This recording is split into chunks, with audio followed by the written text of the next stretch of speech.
नमस्कार मंडळी, काही कारणामुळे मी मध्ये रेसिपी टाकणं बंद केलं होतं किंवा अपलोड करणं बंद केलं होतं.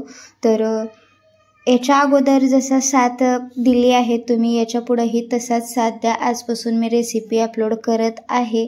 तर आज मी एका वेगळ्या पद्धतीने दुधी भोपळ्याची भाजी बनवलेली आहे. तर दुधी भोपळ्याची भाजी म्हणलं की सगळेजणच नाक मुरडतात खाण्यासाठी. तर अशा पद्धतीने बनवून पहा. मी पाण्याचा वापर न करता तेलात परतून ही भाजी बनवलेली आहे. तर आता इथं दुधी घेतलेला आहे. तर याला दुधी भोपळासुद्धा म्हणतात किंवा लांब भोपळासुद्धा म्हणतात. पाठचा पुढचा भाग काढून घ्यायचा आहे याचा, आणि वरची साल काढून घ्यायची आहे. बघू शकताय वरची साल काढून झालेली आहे. आता छोट्या छोट्या आकारामध्ये कट करून घ्यायच्या आहेत आपल्याला. आता मी इथं कोवळाच घेतलेला आहे भोपळा. तर थोडेसे हलके बी असतील याच्यामध्ये, तर ते सुद्धा तुम्ही काढून टाकलं तरी चालेल. तर बघू शकता अशा पद्धतीने मी कट करून घेत आहे. बघू शकताय दुधी कट करून झालेला आहे आणि मी पाण्यात ठेवलेलं आहे याला. तर साईडला मी कांदा सुद्धा कट करून घेतलेला आहे. असा मोठा मोठा आपल्याला कांदा कट करून घ्यायचा आहे पातळ साईजमध्ये. आणि आता इथं मसूर डाळ घेतलेली आहे. मसुरीची डाळ ती पाण्यात भिजत घातली होती. एक 10 मिनटं तरी पाण्यात भिजू द्यायचं आहे, किंवा 75% भिजली पाहिजे आपल्याला डाळ ही. तर आपण याच्यामध्ये पाण्याचा वापर करणार नाही म्हणून मी अगोदरच डाळ भिजत घातलेली होती. कढई गरम करायला ठेवलेली आहे. कढईमध्ये आपल्याला तेल घालून घ्यायचं आहे. तेलाच्या पळीने मी एक पळी तेल घालून घेतलेलं आहे. गरम झालं की तेल मग अर्धा चमचा जिरं घालायचं आहे, पाव चमचा मोहरी घालायची आहे, कढीपत्त्याची पानं घालून घ्यायची आहेत 7 ते 8. आणि आता इथं कांदा कापून घेतलेला आपण याच्यामध्ये टाकून घेणार आहोत. बघू शकताय कांदा हलका गुलाबी रंग आला पाहिजे कांद्याला पूर्णपणे. तर सतत परतत राहायचं आहे. 1 ते 2 मिनटात त्याला गुलाबी रंग येईल.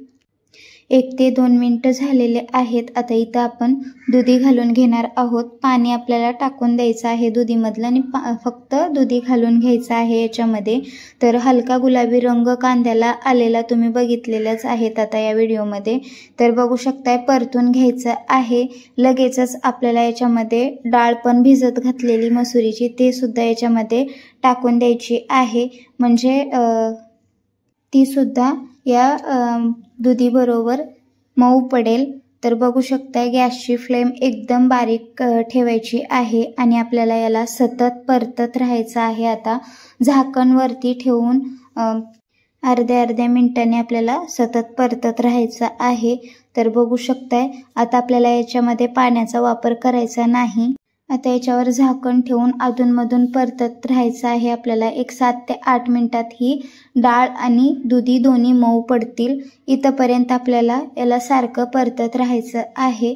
तर बघू शकताय मस्त असं भाजी आपली वाफवत आहे म्हणू शकताय, किंवा दुधी मऊ पडत आहे मधला म्हणू शकताय.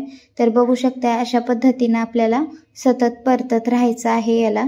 70% भाजी शिजली की मग याच्यामध्ये आपण काही मसाले ॲड करून घ्यायचे आहेत आपल्याला. तर आता इथं बघू शकताय मी चवीनुसार मीठ टाकून घेतलेलं आहे या ठिकाणी. तर हळद टाकून घ्यायची आहे पाव चमचा. आणि आता इथं दुसरे वेगळे काही मसाले वापरलेले नाही. त्याच्यामध्ये मी लाल तिखट वापरलेला आहे. थोडासा आपला काळा मसाला वर्षभराचा साठवणुकीचा मसाला असतो ना, तो घातलेला आहे एक अर्धा चमचा. तर बघू शकताय आता याला एकजीव करून घ्यायचा आहे. इथं गरम मसाला पण मी ॲड केलेला आहे. तर बाकीचे दुसरे काही वेगळे मसाले मी घातलेले नाही, फक्त गरम मसाला वेगळा थोडासा घातलेला आहे.